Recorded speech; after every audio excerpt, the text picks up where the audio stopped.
ونعوذ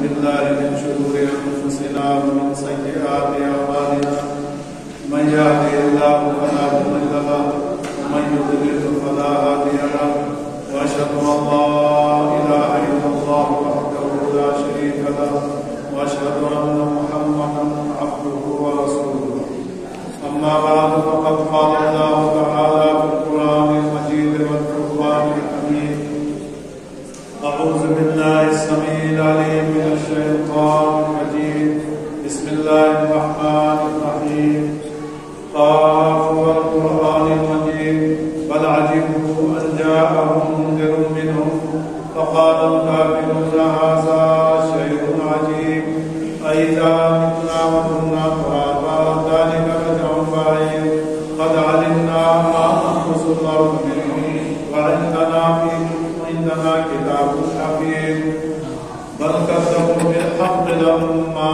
جاءهم فهم في أمر مريض أفلم ينظروا إلى السماء فوقهم كيف بنيناها وزيناها وما لها من فروج والأرض مددناها وألقينا فيها رواسي وأنبتنا فيها من كل زوج بهيج تبصرة وذكرى لكل عبد منيب ونزلنا من السماء ماء مباركا فأنبتنا به جنات وحب النخيل والنخل باسقات لها طلع نضيد رزقا للعباد وأحيينا به بلدة ميتا كذلك الخروج كذبت قبلهم قوم نوح وأصحاب الرس وثمود وعاد وفرعون وإخوان لوط وأصحاب الأيكة وقوم هود كل كذب الرسل فحق وعيد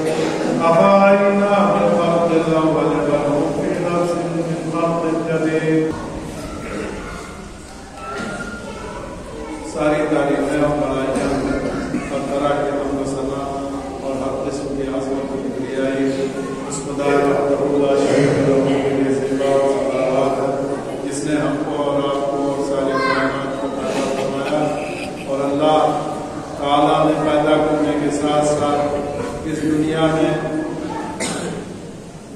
دنیا کی زندگی کو کامیاب بنانے کے لیے ہمارے معاش کا انتظام کرنے کے لیے اللہ تبارک و تعالیٰ نے کائنات کے ایک ایک ذرے کو ہمارے لیے مسخر کیا اور اخروی زندگی کو کامیاب بنانے کے لیے اللہ تبارک و تعالیٰ نے ہماری ہدایت کے لیے ہمیں سیدھا راستہ دکھانے کے لیے ہمیں صراط مستقیم پر چلانے کے لیے اللہ تبارک و تعالیٰ نے اس دنیا میں انبیاء کرام کو مبعوث فرمایا جو سیدنا آدم علیہ السلام سے یہ سلسلہ شروع ہو کر کے نبی السلام جناب محمد مصطفیٰ صلی اللہ علیہ وسلم پر یہ سلسلہ نبوت آ کر کے ختم ہوا. رسول اکرم صلی اللہ علیہ وسلم نے اپنی زندگی میں بے حد و حساب مشقتیں اور پریشانیاں اٹھا کر کے کافروں کے ظلم و ستم کا سامنا کرتے ہوئے اور زندگی میں ہر طرح کے تکالیف کو جھیلتے ہوئے ہر طرح کے مسائل کو جھیلتے ہوئے دین اسلام کی سچی اور پاکیزہ تعلیمات کو ہم تک پہنچایا اور دین کے ایک ایک جز کو دین کے ایک ایک حرف کو بے کم کاست تک پہنچانے کا فریضہ آپ نے انجام دیا. اللہ تبارک و تعالیٰ نے کہا یا ایھا النبی بلغ ما انزل الیک وان لم تفعل فما بلغت رسالتہ واللہ یعصمک من الناس. اے نبی اللہ نے آپ کو جو ذمہ داری سونپی ہے جو امانت کا بار آپ کے اوپر اللہ تبارک و تعالیٰ نے لادا ہے اس بار امانت کو آپ اللہ کے بندوں تک پہنچائیے اور اس میں کسی طرح کی کوتاہی نہ کیجیے اور جو تکلیفیں آئیں گی اللہ تبارک و تعالیٰ اس کے لیے کافی ہوگا اور لوگوں سے آپ کو بچائے گا. چنانچہ رسول اکرم صلی اللہ علیہ وسلم کو کئی بار جان سے مارنے کی کوششیں ہوئی, جان سے مارنے کی سازشیں ہوئی. اللہ تبارک و تعالیٰ نے ان کی سازشوں کو ناکام بنایا. جیسا کہ سفر ہجرت کے موقع پر